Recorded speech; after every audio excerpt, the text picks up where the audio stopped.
Subscribe करें और bell दबाएं ताकि कोई खबर रह न जाए।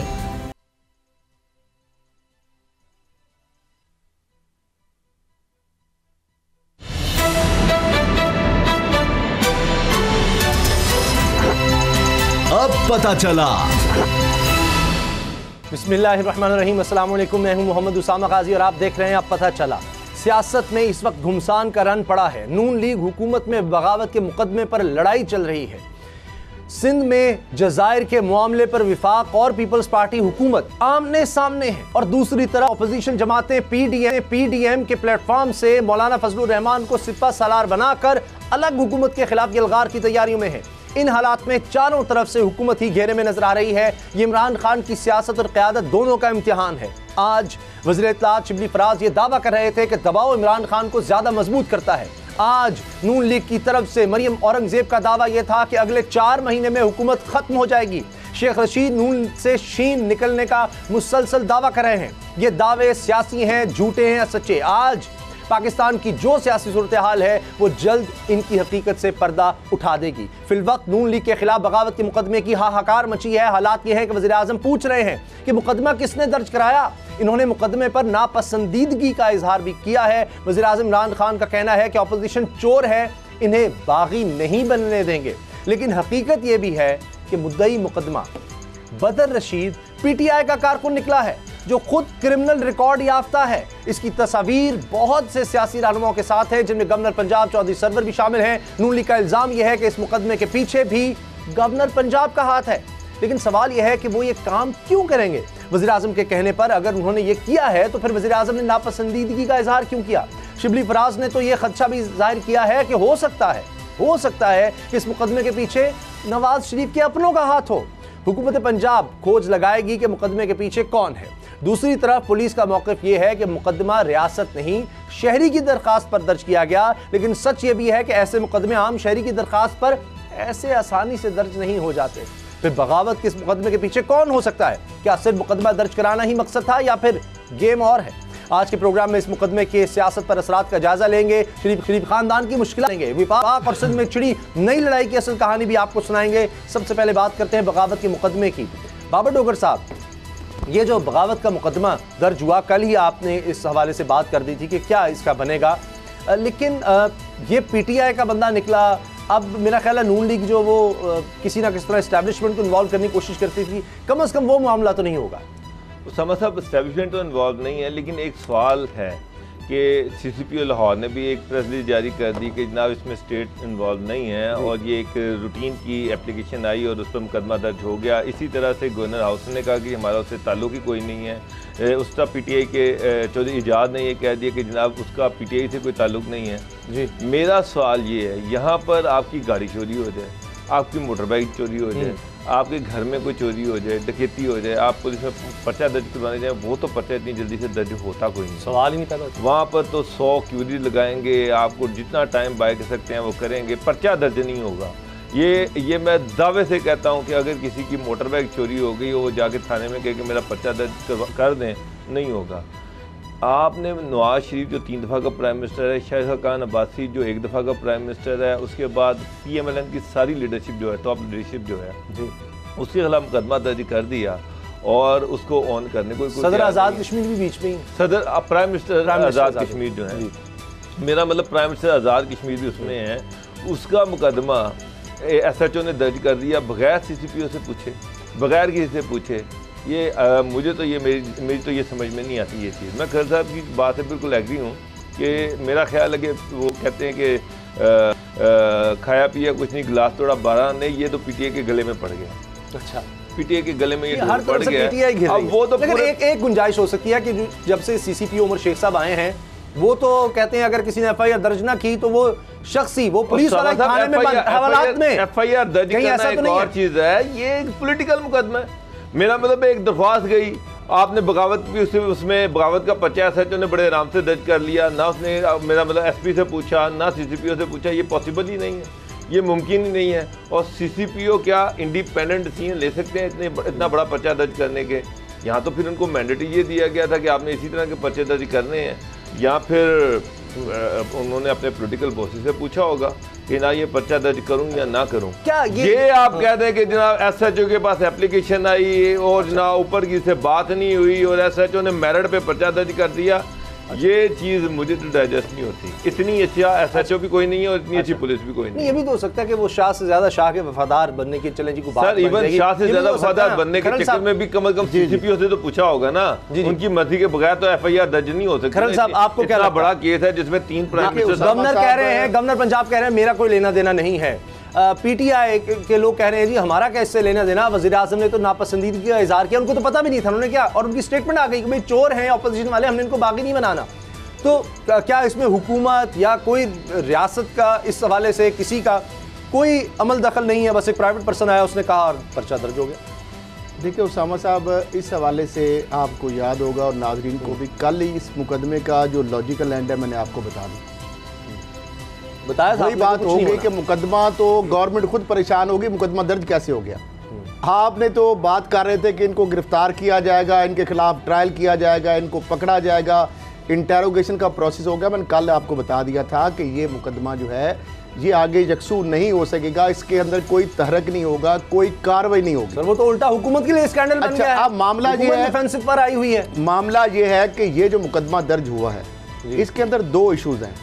एक तो ये है कि ये मुकदमा दर्ज हो नहीं सकता था पॉसिबल 2 तरीकों से जी। एक तो इसके अंदर जो FIA साइबर क्राइम की जो ऑफेंसेस है, जो शेड्यूल ऑफ ऑफेंसेस FIA का होता है, वो FIA ही दर्ज कर सकती है और साथ उसके PPC की दफ़ा जितनी भी मुतलका ऐड कर सकती है। लेकिन जो शेड्यूल ऑफ ऑफेंसेस में FIA साइबर क्राइम विंग की जो दफात है वो किसी लोकल पुलिस स्टेशन में दर्ज नहीं हो सकती। जितनी मर्जी आप PPC की दफात लगा ले, अगर एक भी FIA की सेक्शन आएगी तो फेडरल इन्वेस्टिगेशन एजेंसी जो है वो उसको दर्ज कर सकती है, पुलिस उसको दर्ज नहीं कर सकती। दूसरा इसके अंदर है रियासत पाकिस्तान बगावत की जब बात होती है तो इसके लिए हुकूमत, फेडरल हुकूमत या उसका representative nominated by the federal government, वो सेक्रेटरी इंटीरियर हो सकता है, वो वजीर दाखिला हो सकता है, वो वजारत दाखिला का किसी भी ऑफिशियल को गवर्नमेंट नॉमिनेट कर सकती है, वो बंदा इसकी मुद्दत में मुकदमा दर्ज हो सकता है। सिर्फ प्राइवेट सिटीजन या आम शहरी जो है उसकी मुद्दत में हुकूमत पाकिस्तान, रियासत पाकिस्तान के खिलाफ कोई बगावत होती है तो वो एलिजिबल नहीं है। ये पुलिस वालों की ट्रेनिंग नहीं है, तैयार नहीं है, वो दरखास्त देता भी है तो पुलिस उसका मुकदमा एज पर लॉ दर्ज नहीं कर सकती। अगर दर्ज किया गया तो गलत किया गया, तो पुलिस को पता ही नहीं कि ये उनके पास इख्तियार ही नहीं है। मुझे ये बताएं कि 2 बड़े ऑफेंसेस के अंदर, एक इसमें बगावत के संगीन नोयत के जराइम है। आपको पता है 506 और 1, 2, 468 20 के साथ 68 71 का लग जाए तो वो कहते हैं जिसमें 506 आ गया ये SP की इजाजत होगी। इसमें चूंकि 420 के साथ अगर 68 और 71 400 लगती है तो उसके लिए भी SP की इजाजत होगी। तो बड़ा एक लंबा प्रोसेस होता है। इतनी संगीन दफात FIA की सेक्शन भी हैं, पुलिस की सेक्शन भी हैं, और वो बंदा जाए और दरखास्त दे और फौरन मुकदमा दर्ज हो जाए। अपना क्रिमिनल रिकॉर्ड भी है, शायद वो किस तरह पॉसिबल है। अब सारे अगर बैकआउट कर रहे हैं तो मैंने कल ही बता दिया था कि ये एक सवाल गले पड़ जाएगा और वही हुआ। ठीक है बाबर साहब, क्या जो कुछ कहा गया रियासत के से अंदर रियासत नहीं, रियासत के ऊपर रियासत आ चुकी है और हमारा मुकाबला इमरान खान से है नहीं, इसको लाने वालों से है, अदालतें क्या कर रही हैं, वो जो बातें की गई, क्या ये कोई कानून तोड़ा गया मियां नवाज शरीफ की तरफ से जो उन्होंने बातें कहीं, या कुछ भी नहीं? ये उन्होंने सब बातें कानून के पैराए में की हैं, कोई किसी किस्म का उन्होंने कानून नहीं तोड़ा, कोई उन्होंने गलत बात नहीं की। ये मुकदमा अलग, लेकिन बगावत का जिस तरह खरल साहब ने बात बता दी, ये तो चले अलग बात होगी, लेकिन जो कुछ उन्होंने कहा क्या वो काबिले दस्तअंदाजी जिसको हम कह सकते हैं कि उसके ऊपर कोई कार्रवाई हो सकती है या नहीं हो सकती? उसामा साहब, जब डॉन लीक्स आई थी तो 2 मिनिस्टर्स को रिजाइन करना पड़ा था। आज मियाँ साहब कहते हैं वो बिल्कुल ठीक थी, उसमें कोई चीज़ गलत नहीं थी, लेकिन उसमें फिर 2 मिनिस्टर्स को रिजाइन क्यों करवाया? मेरा एक सवाल है, अगर वो बिल्कुल ठीक थे तो उसका स्टैंड ले जाते कि ना मैं ठीक हूँ, मैं गलत नहीं हूँ। चलें, अभी भी उन्होंने जो इल्ज़ाम लगा रहे हैं वो ये लगा रहे हैं कि जनाब ये जो गवर्नमेंट खड़ी हुई है इसके पीछे इसको सपोर्ट है रियासती अदारों की, और उन्होंने कहा जी कि मेरा मुकाबला रियासती अदारों से है, यानी कि मैं फ़ौज पाकिस्तान से लड़ रहा हूँ। तो ये तो रियासत से बगावत है। आप रियासती अदारों से जो लड़ने को उनको जो चैलेंज कर रहे हैं, उनको जो लोगों को उस पर उकसा रहे हैं, ये तो बगावत है। ये जो जलसे कर रहे हैं, ये जो मरियम स्टेटमेंट्स दे रही हैं, जो मियाँ साहब स्टेटमेंट्स दे रहे हैं, ये तो इनफैक्ट लोगों को रियासत के खिलाफ बगावत पर उकसा रहे हैं कि जनाब आप रियासत के जो अहम अदारे हैं, वो लोग जिनके ज़िम्मे रियासत का तहफ़्फ़ुज़ है, आईने पाकिस्तान जो है वो भी इस चीज़ की इजाज़त नहीं देता कि आप 62-63 आर्टिकल में है कि आप अदालतों को, अफवाज पाकिस्तान को तज़हीक नहीं कर सकते। तो इमरान खान तो ये डायरेक्ट तज़हीक है, दुश्मन के एजेंडे पर है। जब वज़ीर आज़म ये बात कहेगा कि भारत के एजेंडे पर है, तो तज़हीक है, इसमें तो कोई शक नहीं है और इनके खिलाफ प्रोसीड भी करना चाहिए। अल्टीमेटली ये तज़हीक है, ये मगर 62-63 में ये वायलेशन है, आपके कॉन्स्टिट्यूशन की वायलेशन है, आपके लॉ की वायलेशन है। इसी वजह से हुकूमत ने उनकी तकारीर पर, लाइव तकारीर पर पाबंदी लगा दी है कि उनको नशर नहीं किया जा सकता। इसी वजह से लगाई ना कि कहीं ना कहीं वो लॉ को वायलेट किया जा रहा है, पैमरा लॉज को वायलेट कर रहा है, किया जा रहा है। अब दूसरी बात आ गई मुकदमे की।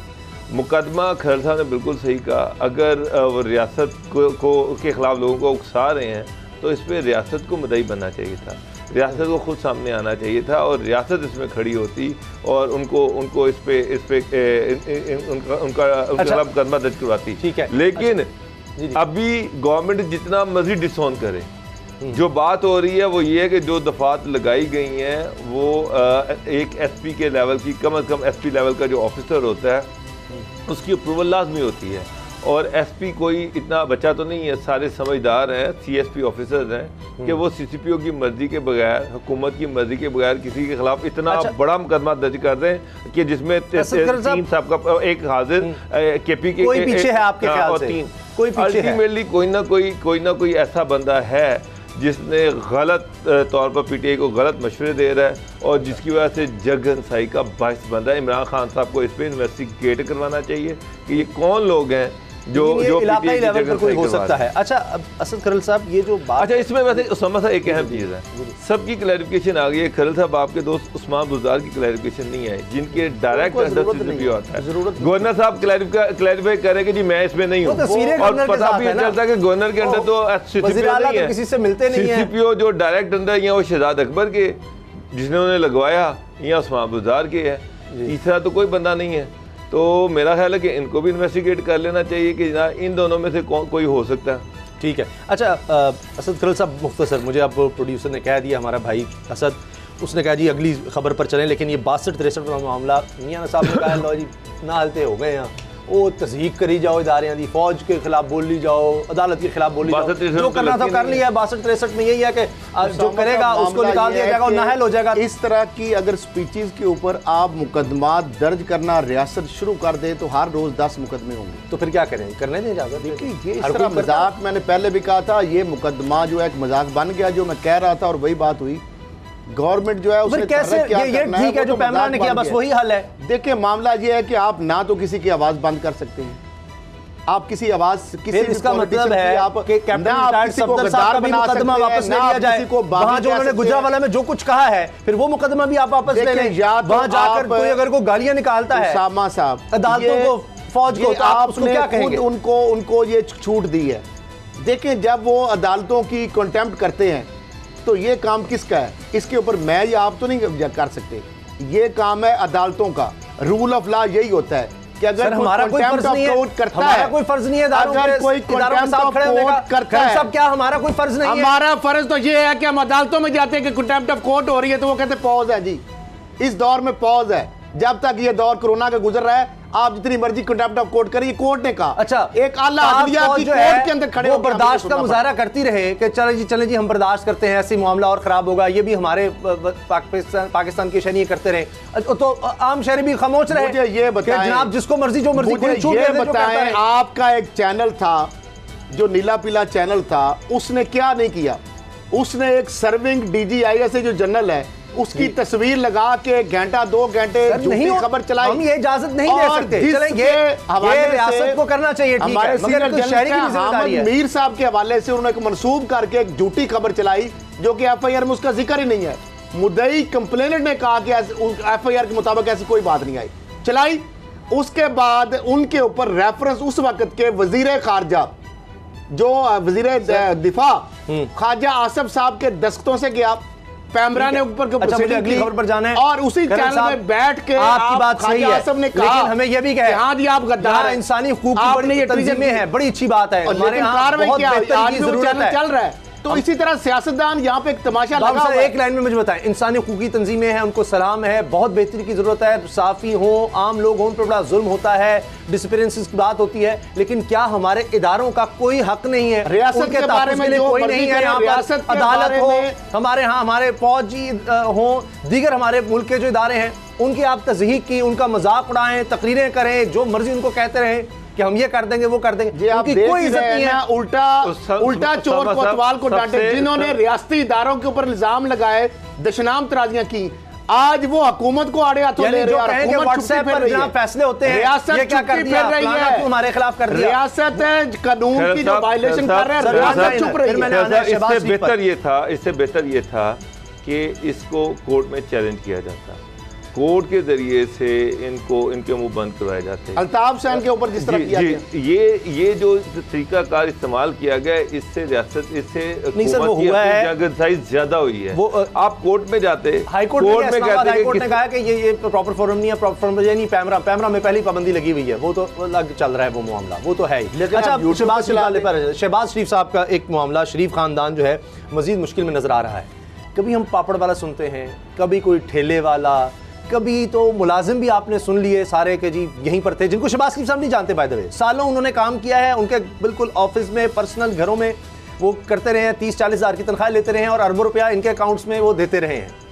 अब ये भी हाल हो गया है कि अब सिंध तक मामला पहुंच गया है, यानी वहाँ तक गया हुआ है सारा नेटवर्क, और अब कबाड़िया भी इसमें शामिल हो गया है। तो ये कबाड़िया भी करोड़ों रुपया असद खरल साहब दे रहे हैं शरीफ खानदान को।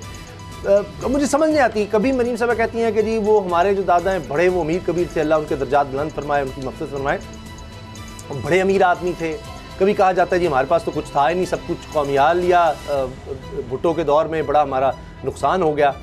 अब ये भी दौर आना था कि कबाड़ी वाले से पैसे करोड़ों रुपया आ रहा है, वो कहता है जी मैं तो कभी उम्रे के लिए शायद वो बेचारा कभी गया है सऊदी, कहता है उसके बाद मैं कहीं गया नहीं, मैंने करोड़ों रुपया बाहर से कैसे भेजना है। ड्राइवर, खानसामा, नायब कासद, जो मीडिया जो स्ट्रेटजी कमेटी है उसके लोग, और मुख्तलिफ इनके जो accountants, cashier, cash boy, CFO, एक लंबी फहरिस्त है। उसमें मुश्ताक चीनी की बात कर लें, फजलदार नबासी की बात कर लें, कासिम कयूम की बात कर लें, आप मकसूद और मकसूद के मसूद उसकी बात कर लें, फिर उस तरह कबाड़िया जो है, जो अजहर है उसकी, गुजरांवाले वाला, उसकी बात कर लें, करोड़ों रुपए। फिर उसके बाद अभी जो घेरा इनके ऊपर तंग हो रहा है ना, 3 केसेस बड़े हैं।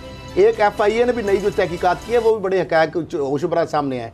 FIA की तहकीकात कहती है कि जी अब सलमान शहबाज के 2 दर्जन जो है ना वो बेनामीदार, 2 दर्जन, हाँ जी, 24 के करीब हैं।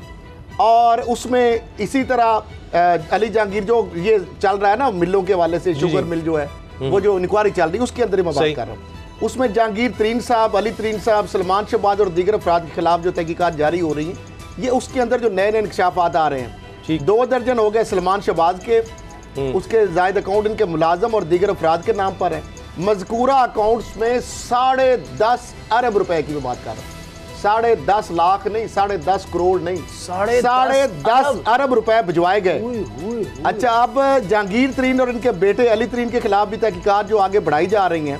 खुसरो मुख्तियार हैं, उनके खिलाफ भी तहकीकात में कह रहे हैं तेज़ी आ रही है। फाकी वजीर को बाकायदा अब तलब किए जाने की भी इतलात मिल रही है। FIA ने तरीन फैमिली और सलमान शहबाज को 2 तलबी के अब तक नोटिस भिजवाए हैं, वो नहीं आए। तीसरा नोटिस जो है भेजकर अब कानूनी तकाजे अब देखते हैं कब पूरे होते हैं। इस तरह जो नवाज शरीफ साहब है उनके एसेट्स की भी बात सामने आ रही है। फिर जो मनी लॉन्ड्रिंग का और आमदन से ज़ायद असासों का केस है और चौधरी शुगर मिल का केस है, वो इनके पूरे शरीफ खानदान के गले की हड्डी बन गया, क्योंकि उसके अंदर यानी अजीब गोरख धंधा है कि 1992 के अंदर करोड़ों रुपए उसमें आ रहे हैं, फिर 2001 से 2007 तक अरबों रुपए आए। और उसके अंदर हुआ क्या, यानी चौधरी शुगर मिल के जो हिस्सेज हैं, जो उसके शेयर हैं, वो कौन खरीद रहे हैं, सरमायाकारी कौन कर रहे हैं, गैर मुल्की अफराद। जो अरबों रुपए और करोड़ों रुपए के शेयर जब खरीद रहे हैं तो वापस वही लोग घुमा के, जो टोपी घुमाने वाला काम है, वो नवाज शरीफ साहब को वापस देते हैं। बगैर अदायगी के, मरियम साहबा के नाम लगवाते हैं बगैर अदायगी के, सलमान शहबाज के नाम लगवाते हैं बगैर अदायगी के, अब्बास शरीफ के साहबजादों के नाम लगवाते हैं बगैर, और करोड़ों अरबों रुपए के जो वो उनके नाम वापस कर देते हैं, उनको यानी लुटा देते हैं बगैर किसी पैसों के, और वही टीटियां लगाई जाती हैं। अच्छा, एक चीज, अब ये रेफरेंस नैब तैयार कर रहा है, चौधरी शुगर मिल्स वाला, आमदन से जायद असासों वाला मामला, जी आप पापड़ वाला और कबाड़ियों वाला जो मामला देखे ना, नेक्सिस देखे, इवल नेक्सिस, जरदारी साहब के फेक अकाउंट्स की बात हो या शरीफ फैमिली की बात हो, वहां पे भी करप्शन, किकबैक, कमीशन का पैसा था अरबों रुपया और हुकूमती खजाने से उनके अकाउंट में डाला गया। इसी तरह कर्नल साहब, आपकी फैमिली में भी ब्रेक का वक्त हो जाएगा। बाबर पैटर्न, मैंने इस पर पूरा एक थीसिस पढ़ा कि मैं हैरान हो गया कि पाकिस्तान में जितने खानदान अमीर हैं, अमीर तरीन खानदान, एक एक का आप उठाते जाएं, कहीं ना कहीं उन्होंने कर्जे मुआफ करवाए हैं। सरकारी जब ये बैंक होते थे, कर्जे लेते थे, मुआफ करवा लेते थे। अब ये समझ आ रही है कि लोग सियासत में क्यों आते हैं। आपने ब्यूरोक्रेसी को भी देखा, आपने सियासतदानों को भी दिहाइयों से देख रहे हैं। ये सारा ये आते हैं सियासत में, ये फिर इस तरह अमीर तर होते चले जाते हैं कि एक दौर था कर्जे मुआफ करवाने का दौर था, वहाँ भी इन सब ने माशाल्लाह बहुत ज़्यादा कमाया, उस काम में भी कहीं से, लेकिन उसके बाद हवस खत्म नहीं हुई। अब ये नया तरीका आ गया, उसके बाद 70-80 की दहाई के बाद, ये 90 की दहाई, 2000 के बाद आप देखें ये पैसे को इस तरह चलाना, बाहर से आ रहा है, इधर से आ रहा है, ये जाली अकाउंट्स बनाना, तो ये इसलिए सियासत में आते हैं कि इनको ये दाव पेच समझ आ जाते हैं। मैंने तो कभी, मेरे जहन में इस तरह की कभी कोई चीज़ नहीं आई, ना मेरे कोई जानने वाले के जहन में कोई ऐसी चालाकी आई कि ऐसा भी पैसा बनाया जाता है। उसामा साहब, जस्टिस आसिफ सईद खोसा जो हैं, उन्होंने जो पनामा लीग का जो फैसला आया था, उसमें उन्होंने गॉडफादर का एक लाइन शामिल की थी, जिसमें ये था कि there is a crime behind every fortune, यानी कि जो भी पैसे वाला है उसके पीछे कोई ना कोई क्राइम ज़रूर है। ये पैसा जो है ये ऐसे नहीं आ जाता, ये कहीं ना कहीं कोई ना कोई जुर्म किया होता है और उस जुर्म के ज़रिए इतना बेतहाशा अंधाधुंध पैसा आता है। तो शरीफ फैमिली जो है उनके पास इतना पैसा कहाँ से आया, ये सारा पैसा बाहर कैसे चला गया, इनकी सारी फैमिली, शहबाज शरीफ के सारे बच्चे, नवाज शरीफ के सारे बच्चे, नवाज शरीफ खुद, इसहाक डार, उनके बच्चे, ये तो सारे इश्तिहारी हैं, ये मफरूर सारे लंदन में बैठे हुए हैं, बड़े बड़े महलों में बैठे हुए हैं और अरबों खरबों रुपये की उनके पास प्रॉपर्टीज़ हैं और वो बाहर बैठ के अय्याशी कर रहे हैं, ऐश कर रहे हैं। और पाकिस्तान में यहाँ पे कोर्ट जो है वो बेचारी वो वारंट्स की तामील करवाते ना कहें, सब वो कोशिश कर रहे हैं कि उनके कोर्ट उनके जनाब बिला जमानत वारंट जारी हो गए, वहाँ पर जाके वो रिसीव ही नहीं हो रहे।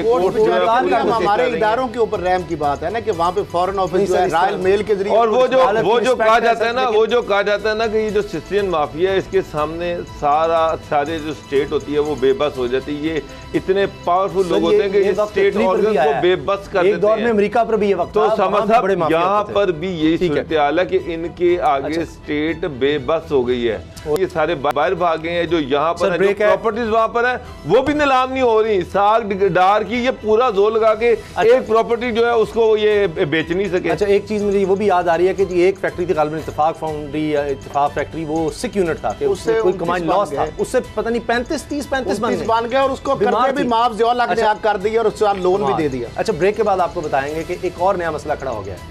अभी लगता है कि एक मसला ख़त्म नहीं हुआ, विफाकी हुकूमत और सिंध हुकूमत के दरमियान, अब एक नया जज़ायर पर एक मसला खड़ा हो गया है कि ये यहाँ किसकी इजारादारी चलेगी या किसके कवानीन यहाँ पर चलेंगे। और साथ ही एक और ख़दशे का इज़हार किया जा रहा है कि पाकिस्तान में ये दूसरी लहर का ख़दशा है कोरोना की वबा का। इस हवाले से हम बात करेंगे। वज़ीर सेहत पंजाब डॉक्टर यास्मीन राशिद साहब हमारे साथ होंगी इस ब्रेक के फौरन बाद।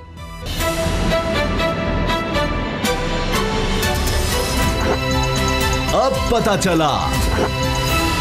वज़ीर सेहत पंजाब मोहतरमा डॉक्टर यास्मीन राशिद साहब हमारे साथ हैं और हमने बात करनी है कि कोरोना वबा के हवाले से दूसरी लहर का ख़दशा है। इसका इजहार वज़ीर आज़म ने किया और कहा कि एहतियाती तदाबीर इख्तियार करना बहुत ज़्यादा ज़रूरी है, सर्दियों में ये फैल सकता है। कई दुनिया के ममालिक में दूसरी लहर आ चुकी है, अलबत्ता पाकिस्तान में वैसे तो हालात नहीं हैं। WHO ने पाकिस्तान की तारीफ़ की। अभी हाल ही में सोशल सिक्योरिटी के हवाले से कहा जाए, समाजी बहबूद के हवाले से अक़वाम मुत्तहिदा, UNICEF, दीगर इदारों ने एशिया में, पूरे एशिया में सबसे बेहतरीन कारकर्दगी पाकिस्तान की रही ये करार दिया। लेकिन फिर भी हमें इस बात के साथ साथ हमारी जिम्मेदारी और बढ़ जाती है। इसी हवाले से हम बात करेंगे। डॉक्टर यास्मीन राशिद साहब हमारे साथ हैं। डॉक्टर साहबा, इस वक्त क्या सूरत हाल है? वज़ीर आज़म का इज़हार कर रहे हैं असद उमर साहब कह रहे हैं NCOC के इजलास के बाद कि जी इस वक्त रेस्टोरेंट्स हैं, शादी हॉल, ये मरकज बन रहे हैं वबा फैलाने के। 9 शादी हॉल कराची में बंद किए गए हैं, माइक्रो स्मार्ट लॉकडाउन कराची में लगाया गया। क्या सूरत हाल है इस वक्त? उसामा, देखिए, मैं हमारे लिए जो इस वक्त सबसे अहम चीज़ है, एक तो आपकी बड़ी मेहरबानी कि आपने इसकी तारीफ़ भी कर दी कि हालात जो हैं पाकिस्तान के बहुत अच्छे रहे, और अल्हम्दुलिल्लाह सबसे बड़ी ये बात है कि पंजाब के हालात बाकी सूबों से बहुत बेहतर है। आज के दिन में भी अगर हम केसेस देखें तो पूरे पंजाब के अंदर इस वक्त 92 नए केसेस सामने आए हैं। अम्बात ज़रूर आज 3 हुई हैं, लेकिन कई ऐसे दिन हमारे गुजरे हैं जिसमें कोई डेथ्स वगैरह भी नहीं हुई हैं। तो आहिस्ता आहिस्ता तादाद मरीज़ों की बहुत कम हो गई, लेकिन इसके लिए बहुत मेहनत करनी पड़ी। आपके सामने है, एक वक्त थी जब हमने इतनी ज़्यादा तनकीद बर्दाश्त की, जब हमने लोगों को आइसोलेट किया और आपको पता है कि क्वारंटीन्स में रखा। उसका एक फ़ायदा हुआ, उस फ़ायदे की वजह से आहिस्ता आहिस्ता जब वबा फैली तो कम से कम उसके ऊपर काबू पाना हमारे लिए आसान था। जून का महीना मुश्किल गुजरा, उसके बाद आहिस्ता आहिस्ता अब मरीज़ जो हैं उनकी तादाद कम होगी। लेकिन ये लोगों को खुदा जाने क्यों खदशा हो गया है कि ये शायद वबा चली गई है। वबा तो वहीं है। आप देखें ना, अगर आज भी 92 केसेस सामने आए हैं तो इसका मतलब है वबा तो कहीं नहीं गई ना, इट इज़ स्टिल प्रेजेंट और अभी भी मौजूद है। नए केसेस सामने आने का ही मतलब यही है। और जिस तरह मौसम सरमा आएगा, सर्दियां जिस तरह बढ़ेंगी, लोगों की रेजिस्टेंस सर्दियों के दौरानिया में वैसी कम हो जाती है। आपको पता है फ्लू की बीमारी, इस तरह की बीमारियां जो हैं लगनी बहुत आसान हो जाती हैं आपकी, क्योंकि जब कुव्वत मदाफ़ियत कम होगी तो कोरोना भी उसी तरह लगेगी। अब लोगों को इस चीज़ को समझने के साथ साथ SOPs जो हैं उन पे दे शुड हैव प्रैक्टिस। लेकिन आपके सामने हैं जो शादी घर खुले, रेस्टोरेंट्स खुले, लोगों ने इस चीज़ को बिल्कुल डिस्कार्ड करके, बल्कि अफसोस से कहना पड़ता है कि अब इस वक्त जलसे जुलूस वगैरह जो भी शुरू हो रहे हैं, nobody is bothered about it. मुझे तो सख्त परेशानी लग रही है, क्योंकि प्राइम मिनिस्टर का जो कहना है वो काफ़ी बिल्कुल सही कहा उन्होंने कि अगर खुदा न खास्ता दोबारा रीसर्जेंस हुई तो हमारे लिए मैनेज करना कितना मुश्किल होगा।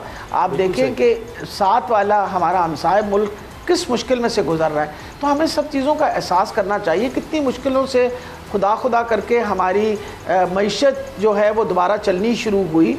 जब लॉकडाउन था तो लोग कितनी तकलीफ में से गुजर रहे थे। इन सारी चीज़ों का लोगों को एहसास होना चाहिए और सबको ख्याल करना चाहिए कि हमें डॉक्टर साहब एक तदाबीरें इख्तियार एक तरफ पाकिस्तान पीपल्स पार्टी जो है बहुत ज़्यादा शुरू में हमने देखा कि वफाकी हुकूमत पर तनकीद करती थी कि जी सख्त लॉकडाउन नहीं करे, सख्त नहीं करे।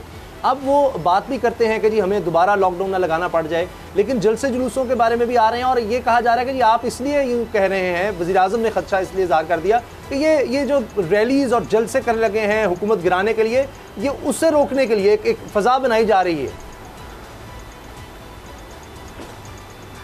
अल्लाह ताला खैर रखे जी। हुकूमतें ना गिरती हैं और ना कहीं जाती हैं जलसे जुलूसों से। इम्पॉर्टेंट चीज़ ये है कि वबा से ज़रूर बड़ी बड़ी इकॉनमीज़ दुनिया की तबाह हो गई हैं, इससे तो कोई बंदा इनकार नहीं कर सकता ना। आखिर वेस्टर्न यूरोप आप देख लीजिए, अमेरिका का हालात देख लीजिए, आप साउथ अमेरिका ब्राज़ील का हाल देखें, आप इंडिया का हाल देखें। इस वबा ने तो बहुत कुछ तबाह कर दिया। तो अल्लाह ताला माफ़ रखे, कोई भी नहीं चाहता कि खुदा न खास्ता पाकिस्तान के अंदर इस किस्म की तबाही आए। हम एक तरक्की पजीर मुल्क हैं, हमारे पास उस तरह के वसाइल भी नहीं हैं जिस तरह और मुल्कों में, यानी वो इतने बड़े बड़े इकॉनमीज़ जैसी अमेरिका जैसी इकॉनमी जिनके पास दुनिया जहाँ का वसाइल है, आप उनकी इस वक्त अनएम्प्लॉयमेंट का रेशियो देखें, इस वक्त आप उनको हाल देखें ये कि people have been out on charity. मतलब अगर वहाँ हालात हैं तो पाकिस्तान के तो हालात किसी वक्त भी इस तरह के तब्दील हो सकते हैं। तो मेरा ये ख्याल है कि जी डॉक्टर साहब, लास्ट टाइम जो कोरोना की वबा फैली थी उसमें सबसे अहम चीज़ ये थी कि बाहर से जो लोग आए थे, जो यूरोप से आए या ईरान से आए, वो कैरी करके लेके आए। अब दोबारा रिसर्च हो रहा है यूरोप में भी, अमेरिका में भी। तो क्या वहाँ से जो लोग आ रहे हैं, ख़ासतौर पर अगर जो पंजाब में जो फ़्लाइट्स आ रही हैं, तो कोई क्वारंटाइन कर रहे हैं उन लोगों को, या कोई ऐसी गवर्नमेंट अब दोबारा उस तरह की प्लानिंग कर रही है कि उनके टेस्ट किए जाएँ, या यही कि वो पहले आ जाएँ फिर दोबारा से यहाँ पर कोरोना फैल जाए, तो गवर्नमेंट बैठी रहे?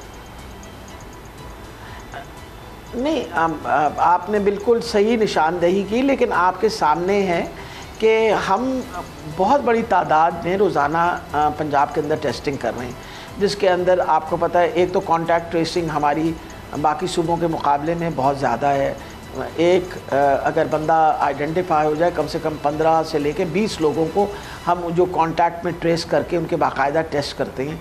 यानी ऑन एन एवरेज हम 10 से 12 हज़ार टेस्ट रोज़ाना कर रहे हैं। हालांकि अगर आप केसेस की तादाद देखें तो अभी भी 92 हैं। लेकिन आपकी ये बात बिल्कुल सही है कि बाहर क्योंकि हालात क्यों ख़राब, लेकिन अब कुछ आपको पता ना, बहुत हद तक एयरलाइंस ने पाबंदियां लगाई हुई हैं। जैसे आप एमिरेट्स पे ट्रैवल नहीं कर सकते, कतर में ट्रैवल नहीं कर सकते जब तक के पास आपके पास एक नेगेटिव टेस्ट का वो ना हो कि आपके पास टेस्ट आपने करवाया before you are permitted to board the airline.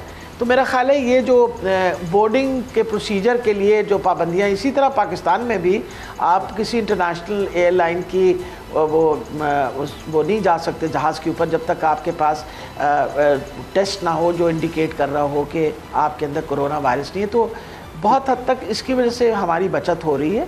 अच्छा, लेकिन ये वही वाली बात है कि पहले वबा क्योंकि बाहर से आई थी, लेकिन अब बाहर की वबा की तो शायद हमें इतनी फिक्र नहीं है जितनी पाकिस्तान के अंदर जो लोग हैं उनके क्रॉस इन्फेक्शन से जो हमें परेशानी हो रही है। ये फरमाइएगा कि एक ये भी बात है कि हमें चूँकि यहाँ पर अफवाहें भी फैला दी जाती हैं, गलत खबरें भी। अभी ये भी आई, शफकत महमूद साहब को कहना पड़ा कि नहीं जी दोबारा स्कूल बंद नहीं हो रहे। तो ये इस तरह की अफवाहें आती हैं, तो इस वक्त कोई सोच ऐसी है कि अल्लाह ना करे, खुदा न खास्ता कहीं दोबारा कोई लॉकडाउन की कैफियत या इस तरह की बात चल रही है अभी? नहीं, बिल्कुल ऐसी कोई बात नहीं चल रही। देखिए मैंने आपको जिस तरह बताया, हम रैंडम सैम्पलिंग स्कूलों की कर रहे हैं और रैंडम सैम्पलिंग अल्हम्दुलिल्लाह जिस तरह की इन्फेक्टिविटी हमारे सामने है उसके बेसिस पे बिल्कुल स्कूल नहीं बंद होंगे। हाँ, अगर खुदा न खास्ता कोई ऐसी तादाद मरीज़ों की बढ़नी शुरू हो गई तो फिर हमें शुरू से जिस तरह हमने स्मार्ट लॉकडाउन्स किए हैं, कुछ इलाकों को बंद करना पड़ेगा और कुछ इलाकों को खुला रहने पड़ेगा। अभी भी ये आपको मैं बताती चली जाऊँ, जो हमारे हाईली डेंजरस एरियाज़ हैं, जिन एरियाज़ में बहुत ज़्यादा फैली, वो लाहौर, वो गुजरात, वो गुजरांवाला, वो जेलम, रावलपिंडी, ड्यूरिंग दी ये मेरा ख्याल है, आपको अगर याद हो तो मैंने आपको पहले भी कहा था कि जीटी रोड के साथ साथ जितने शहर थे उनके अंदर फैलाव जो था वो ज़्यादा था। उसके बाद मुल्तान, फिर उसके बाद फैसलाबाद, ये वो बड़े शहर थे तो जिनमें बहुत ज़्यादा इलाकों के अंदर लोग बड़े करीब रहते हैं, जिसकी वजह से सोशल डिस्टेंसिंग। डॉक्टर साहब एक और सवाल आपके लिए बड़ा मुश्किल है, क्योंकि इस वक्त फिर वो हुकूमत पर तनकीद होगी, हम जैसे सहाफ़ी भी करेंगे कि जी आप इजाज़त नहीं दे रहे, मगर ये जो जलसे हैं ये तो सर्दियों में हो रहे हैं, अक्टूबर के बाद नवंबर तक, फिर दिसंबर तक मामला जा रहा है। तो अगर आप पाबंदी लगाएंगे इन पर, रोकेंगे, तब भी तनकीद होगी, और अगर आप नहीं रोकते और खुदा न खास्ता अल्लाह ना करे, क्योंकि मुझे नहीं लगता इस तरह के अभी जो कहा जा रहा है कि रेस्टोरेंट्स कह रहे हैं, शादी हॉल, तो इसका मतलब गैदरिंग जहां लोग ज़्यादा होंगे वहीं से फैल रहा है। ये तो NCOC में ये बात हुई है, ब्रीफिंग दी गई है। और ख़ास तौर पर डॉक्टर साहब तबलीगी जमात से आपको पता है लाहौर में सबसे ज़्यादा अफेक्ट उसने भी किया था, ये भी रिकॉर्ड पे बात है। तो फिर अगर ये जलसों से फैला तो फिर तो हुकूमत की भी जिम्मेदारी आएगी कि जी आपने क्यों इजाज़त दी? तो मेरा ख्याल है असद साहब, हम इस वक्त वो कैच 22 की सिचुएशन में हैं। रोकें तो तब बुरे, ना रोकें तो तब बुरे, यानी किसी तरीके से हमें हमारी ज़िंदगी में सुकून नहीं है।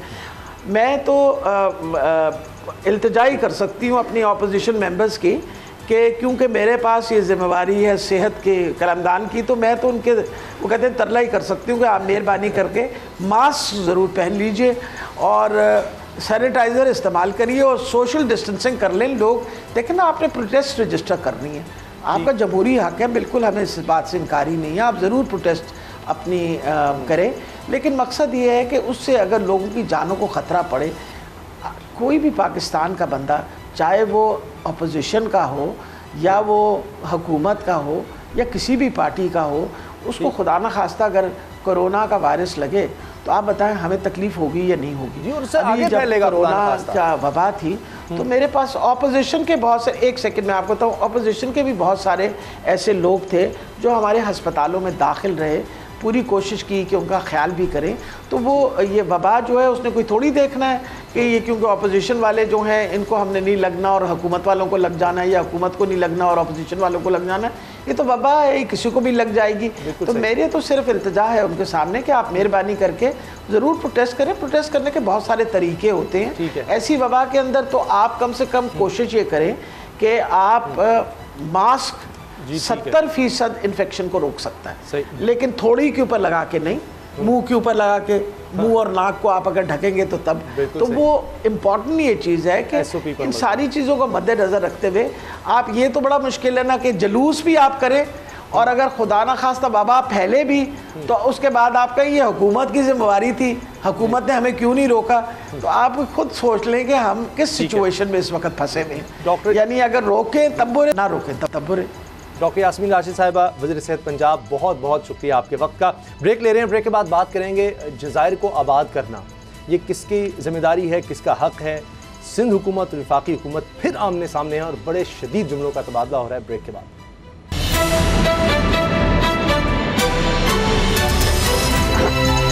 अब पता चला एक नया मसला खड़ा हो गया है। अब हुआ ये कि हाल ही में सदर पाकिस्तान जनाब डॉक्टर आरिफ अलवी साहब ने एक ऑर्डिनेंस जारी किया और उसमें 2 जज़ायर हैं, बिंडल और बिडू। अब ये जज़ायर के लिए एक ख़ास अथॉरिटी बना दी गई जिसको नाम दिया गया पाकिस्तान आइलैंड डेवलपमेंट अथॉरिटी। ये इसके अंडर आएंगे और ये अथॉरिटी डायरेक्टली वज़ीर आज़म को जवाबदेह होगी। डेवलपमेंट का इसमें काम करना है, इनको आबाद करना है। जिस तरह लाहौर के बारे में आया, लाहौर के साथ एक और नया शहर आबाद करने की बात हुई, उसके लिए रावी अर्बन डेवलपमेंट अथॉरिटी का क़याम अमल में लाया गया। इसी तर्ज पर वज़ीर आज़म ऐलान कर चुके हैं कि कराची के साथ भी हम नया शहर बनाएंगे। अब इसमें मसला ये खड़ा हो गया है कि बिलावल भुट्टो ज़रदारी साहब ने कहा है कि हम हर जगह पर इस पर आवाज़ उठाएंगे। उन्होंने तो यहाँ तक कह दिया कि जिस तरह मकबूजा कश्मीर के बारे में भारत ने इक़दाम उठाए हैं, ये वैसा ही है। इतना सख्त स्टेटमेंट उन्होंने दे दिया है, ये बड़ी ख़तरनाक बात है।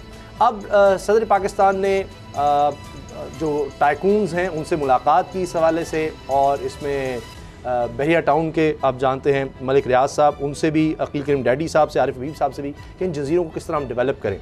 लेकिन असद खरल साहब, ये कुछ भी जिस तरह करने की कोशिश हो रही है वो हुकूमत के ही गले पड़ जाता है, उल्टा हो जाता है। क्यों नहीं पहले को मुशावरत कर ली गई? ये वही बात की जी, पीपल्स पार्टी को आप जहां लाएंगे वो तो लूट मार मचा देंगे, लूट लेंगे। उन्होंने तो पहले ही चाइना कटिंग और ये सारा कुछ होता रहा, लिहाजा अब जज़ायर भी जो हैं वो उनसे पूछे बगैर ही हमने डेवलप कर देने। अच्छा, हो सके बता दें हो सके साहब, इसके अंदर अगर ऑर्डिनेंस आ गया है और हुकूमत अगर सिंध के अंदर कोई तरक्याती काम वफाकी हुकूमत बिल आखिर करना ही चाहती है, जिस तरह बताया जा रहा है कि लोगों को बुला के इन्वेस्टर को, वो तो अभी जो उन्होंने अथॉरिटी बनाई है उसमें तो गवर्नमेंट को फंड फ्राहम करेगी, लॉजिस्टिक देगी, उनको वहाँ पे इंफ्रास्ट्रक्चर कायम करेगी, वो तो गवर्नमेंट ने करके देना है। उसके बाद इन्वेस्टर आएंगे बीच में, जब उनको कोई इन्वायरमेंट ऐसी देंगे आप। सिंध हुकूमत ने शोर मचा दिया, जनाब देखें जी हमारे वसाइल पे कब्जा कर लिया, शब खून मार दिया गया जी। मुझे ये बताएं कि सिंध हुकूमत वहाँ पे उसको आबादकारी कर ले, सिंध हुकूमत इस चीज़ की ऑनरशिप ले ले, वो कहे ठीक है जी जनाब यही काम हम करते हैं, वफाकी हुकूमत हमारी निगरानी कर ले। अगर हम कोई गलत काम करें इसमें, ये लोगों को कोई इसमें फैसिलिटेट करे या हुकूमती ख़जाना को कोई नुकसान पहुँचे, या हम ये चीज़ जो है वसाइल है ये किसी को लुटा दें या अपना इसके ऊपर कब्ज़ा कर लें नजायज़, तो मामला ये है कि वो कहते हैं ना खेलना है ना खेलने देंगे। आपके सामने कराची पैकेज के अंदर जो हाल हुआ, 1100 अरब के ऊपर फिगर का पहले लड़ाई होती थी, हमारा 800 अरब है, वो कहते हैं हमारा 800 अरब है। जब तक पीपल्स पार्टी को शामिल नहीं करेंगे आप कुछ नहीं कर सकते। कि जब आपने बात मौजूद है, यही काम फिर इसका फायदा क्या ऐसे शोषा करने का? ये वही वो गद्दारी के मुकदमे वाला मामला हो गया। यही मसला है। अब आपने फिर ऐसा ऑर्डिनेंस लाने क्यों जिस पर अमल ही नहीं हो सकता? सिंध हुकूमत के बाद बाबर डॉक्टर साहब इस पर आप कुछ कर सकेंगे? हो ही नहीं सकता, सवाल ही नहीं पैदा होता। सामा साहब, सारा माल का रोला है, सारा पैसे का रोला है। ये बंडल आइलैंड जो है, ये जो आपने दोनों आइलैंड्स के हैं, इन फैक्ट इसके पीछे स्टोरी ये है कि मलिक रियाज साहब की जो बहरिया टाउन है, इन्होंने एक एग्रीमेंट साइन किया था, एक अमेरिकन कंपनी है थॉमस क्रैमर, ये भी वहाँ पर डेवलपर्स हैं, बहुत बड़े इंटरनेशनल डेवलपर्स हैं, ठीक है, कि इन दोनों दोनों आइलैंड्स हैं इनको डेवलप किया जाए। ठीक, ये $20 बिलियन का एग्रीमेंट था, जो कि 20 अरब डॉलर का, कि यहाँ पर दुनिया के सबसे बड़े प्लाजे बनाए जाएं, यहाँ पर दुनिया की सबसे बड़ी स्काई स्केपर बिल्डिंग बनाई जाए, और इसको एक जदीद तर्ज की, जिस तरह से दुबई या इस तरह के जज़ायर तो सब दुनिया में इतना कमाते हैं क्योंकि वो बहुत खूबसूरत होता है, एक हर तरफ समंदर।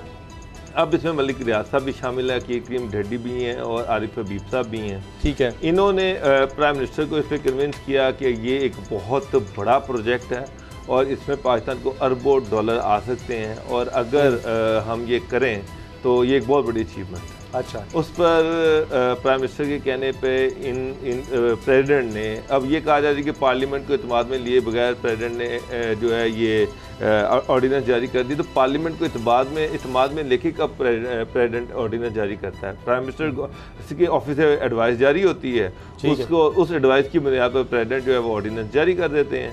अब उस ऑर्डिनेंस के तहत इनको सरकारी तहवील में, फेडरल गवर्नमेंट की तहवील में ले लिया गया है और पीछे ऑब्जेक्टिव ये है कि इसकी डेवलपमेंट की जाए। फेडरल गवर्नमेंट जो है वो इस पे एग्रीमेंट साइन करे और इस पे एक कंसोर्शियम बनाकर जो बाहर किसी बड़ी डेवलपिंग कंपनी जैसे थॉमस कैमल की मैं बात कर रहा हूँ जिसके साथ एग्रीमेंट साइन किया गया था, तो 20 से 30 बिलियन डॉलर का ये प्रोजेक्ट है। अगर बाबर साहब देखिए कोई ऐसा मैकेनिज्म आप क्यों नहीं पीपल्स पार्टी को शामिल करते, क्यों सिंध हुकूमत को शामिल नहीं करते जब उनका एतराज है?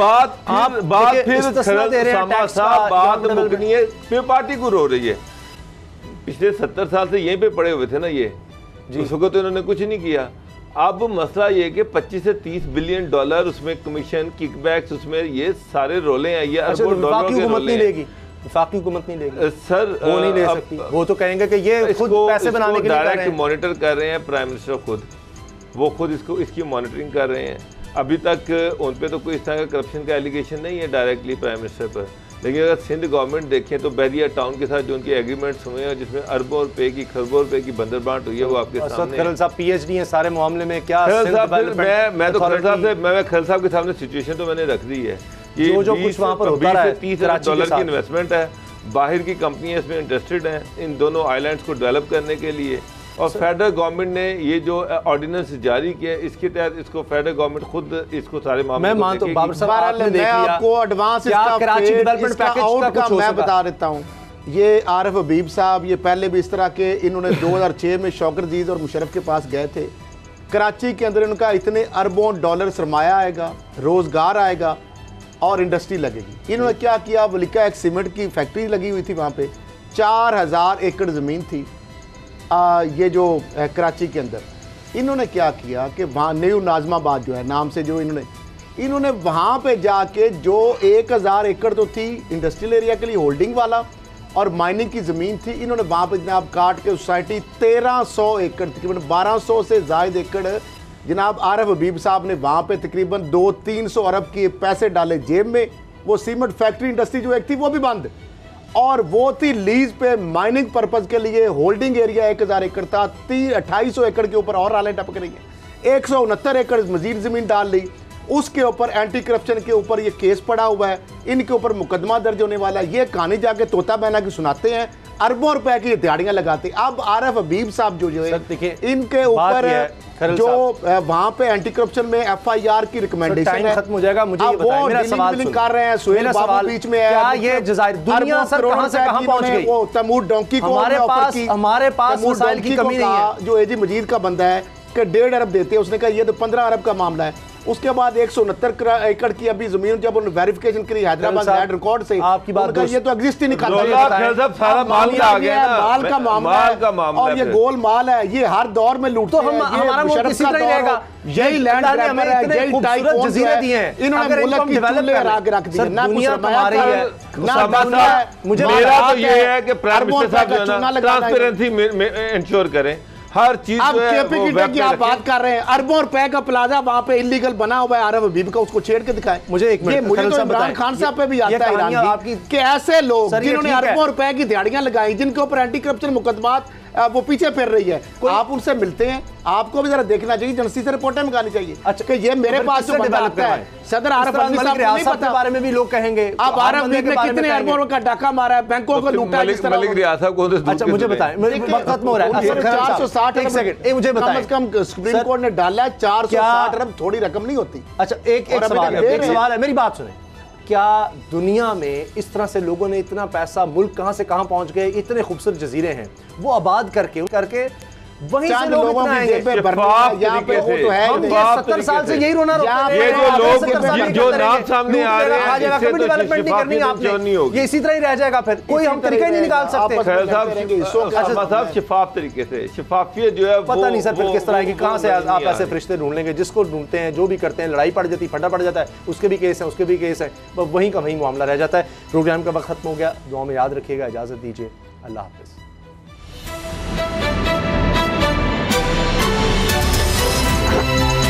अब पता चला। सब्सक्राइब करें और बेल दबाएं ताकि कोई खबर रह न जाए।